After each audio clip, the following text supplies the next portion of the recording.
आम खास मैदान में आ गए हैं। सामने आप देख रहे हैं ये आम खास मैदान है। आम खास मैदान का अपना इतिहास है और इसका इतिहास किले अर्क से जुड़ा हुआ है। पैलेस, किले अर्क पैलेस से लगा हुआ ये मैदान, इसको आम खास क्यों कहते हैं? क्योंकि यहाँ पर रॉयल्टी, शाही फैमिली के लोग यहाँ पर पोलो खेलने के लिए आते थे।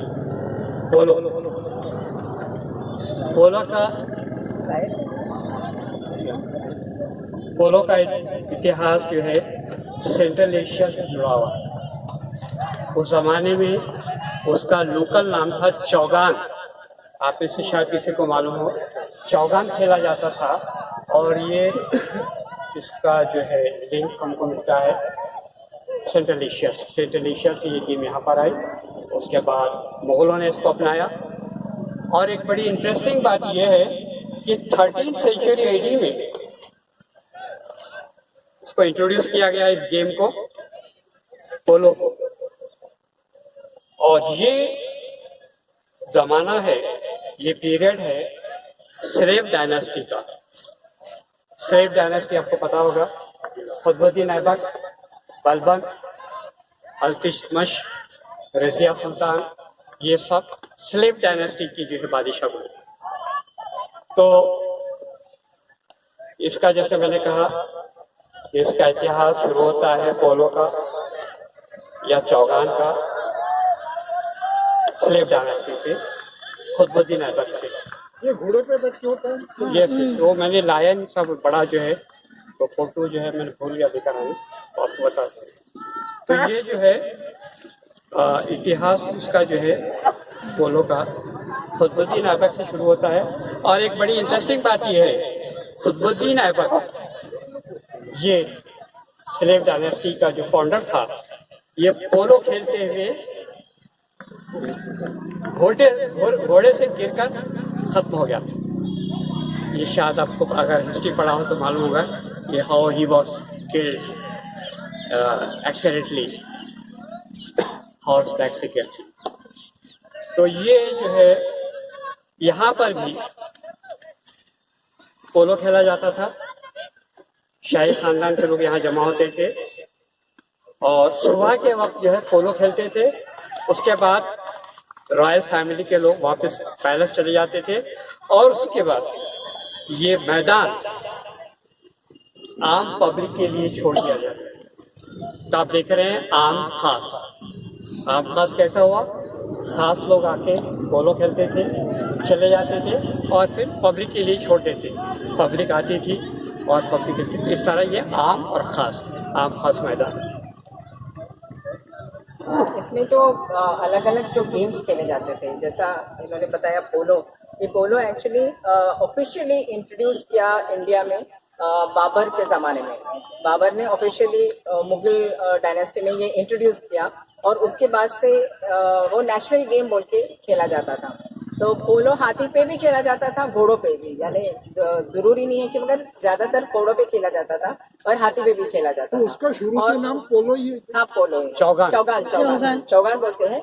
और उसको ऐसे खेला जाता था कि जैसे दो ये रहते थे, गोल्स रहते थे, ऐसे दो मीनार लगाते थे, इधर को और उसके ऑपोजिट को, और एक पार्टी इधर रहती थी, एक पार्टी उधर रहती थी, और बीच में जो है म्यूजिक बजाते थे। यानी जैसा गोल होने को आया कि वो म्यूजिक का एक्साइटमेंट बढ़ता था, वैसे ड्रम जोर जोर से बजते थे। तो वो म्यूजिकल ड्रम्स बोलते थे तो उतना एक्साइटमेंट ज़्यादा बढ़ता था। तो ये जो पोलो है, दोनों दो पार्टीज खेलते थे और बॉल जो है और वो अपना ये रहता था, स्टिक रहती थी, वो स्टिक से वो ढकेलते रहते थे। तो वैसे ही हाथी पे भी वैसे ही रहता था। ये बहुत पॉपुलर गेम था, ज़्यादातर रॉयल्टी में ही खेला जाता था, आम लोग बहुत कम खेलते थे। यानी उसके बाद आम लोग जो खेल खेलते थे और रॉयल्टी भी जो खेलती थी वो कबूतरबाजी बोलते थे। उसके दो नाम थे, कबूतरबाजी भी था और इश्कबाजी भी था। अब वो पूछेंगे कि इश्कबाजी क्यों? क्योंकि कबूतरों को इश्क में काफ़ी इस्तेमाल किया जाता था, मैसेजेस भेजने में इधर से उधर। तो इस वास्ते उसको कोई लोग जो इश्क के लिए यूज़ करते थे वो इश्कबाजी बोलते थे, और जो कबूतरबाजी करते थे उसको कबूतरबाजी। अब अकबर के पास 20,000 कबूतर थे, अलग अलग ब्रीड्स के, और अलग अलग जैसे सेंट्रल एशिया से भी लाए थे उन्होंने, पर्शिया से भी लाए थे, अलग अलग जगह से लेके आए थे, अलग अलग ब्रीड थे, और उनको ट्रेनिंग दी जाती थी। तो चरखा बोल के एक गेम रहता था जो कबूतर खेलते थे, यानी ऐसे कबूतर को जो ट्रेन करते थे, गोल गोल गोल गोल गोल गोल फिरते थे कबूतर, ऐसे फास्ट जैसे चरखा फिरता वैसे फिरता था, इस वास्ते वो चरखा नाम देते थे। तो ऐसे अलग अलग गेम्स खेलते थे। तो कबूतरबाजी बहुत पॉपुलर थी। औरंगाबाद में भी कई साल तक ऐसे आज भी है। आज भी है। शाह बाजार में आप जाओ तो शाह बाजार में आप देखिए कबूतरबाज बहुत है, आज भी है। और सबसे अहम यह है कि कबूतर जो जो पालता है उसको बहुत अमीर रहना जरूरी है। अब आप पूछेंगे कि क्यों?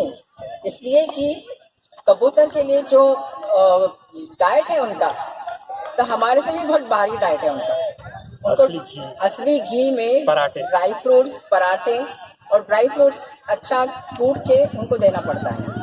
यानी हम ड्राई फ्रूट्स नहीं खाते हैं, मगर कबूतर को ड्राई फ्रूट्स देना पड़ता है, और प्योर घी में अच्छे मजे के पराठे बना के देना पड़ता है। तो फिर वो कबूतर खाते हैं, ना तो वो हाथ भी नहीं लगाते, यानी वो हाथ नहीं, मुंह नहीं लगाते उसको। तो ये सब, ये कबूतरबाजी बहुत पॉपुलर थी वो जमाने में। आम लोग भी खेलते थे, खास लोग भी खेलते थे, दोनों खेलते थे। और इसके अलावा जैसा हम पतंग उड़ाते हैं आज, वो जमाने में भी पतंग बहुत पॉपुलर था। और उसमें और भी जो रॉयल्टी खेलती थी यहाँ पे, तो हाथी और आदमी के टसल रहती थी। जैसा औरंगजेब ने एक बार आगरा में हुआ था, आगरा में हुआ था। फिर हाथी असल में जैसे हाथी से लड़ाई करते थे, और एक बार हाथी पूरा अपने इसमें चले गया, गेम चल रहा था, मगर हाथी पूरा फेरोशियस हो गया, और हाथी ने आदमी को अटैक करना शुरू करा। तो कुछ 2-4 लोग तो मर गए उसमें। फिर औरंगजेब ने उसको कंट्रोल किया था, यानी बाकी सब प्रिंसेस तो भाग गए, यानी दारा शिकोह भी भाग गया, और शाहजहां देख रहा था, शाहजहां उसको बोल रहा था कि बंद करो, मगर ये औरंगजेब ने उसको ये पकड़ के कंट्रोल किया था। तो वो आज तक वो बोलते हैं कि औरंगजेब की ताकत इतनी थी, और दिमाग भी बहुत अच्छा था उसका। तो ये हाथी के खेल भी खेलते थे। और आम लोग जो है यहाँ पे अलग अलग जैसे मुर्गियों का खेल, कॉम्बैट्स, मुर्गबाजी, बटेरबाजी, कबूतरबाजी, ये सारा इधर चल रहा था। पतंगों की बाजी भी होती थी, आज भी होती है। तो ये जो आम खास है, ये अलग अलग गेम्स के लिए यूज किया जाता था। यानी बहुत एक्टिव ये एरिया थी, और बहुत बड़ी थी। यानी आप अभी जो देखते हैं तो बहुत सारा एरिया, तो वो अलग अलग बिल्डिंग्स थे।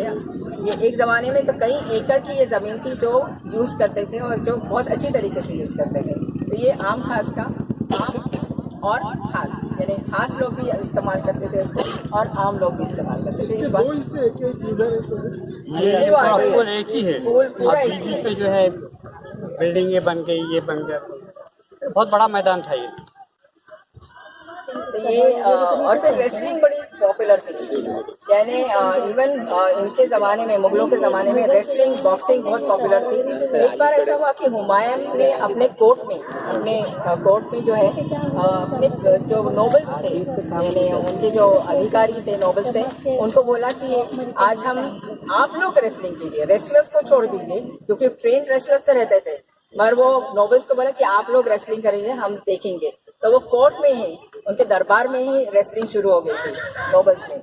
अब ग्रेजुअली कैसा हो गया कि वो प्रिंस जो थे, यानी आजम शाह होगा, मौजम शाह होगा, ये सब ये बोले कि हम भी पार्टिसिपेट करते थे, तो उन्होंने भी रेसलिंग शुरू कर दिया।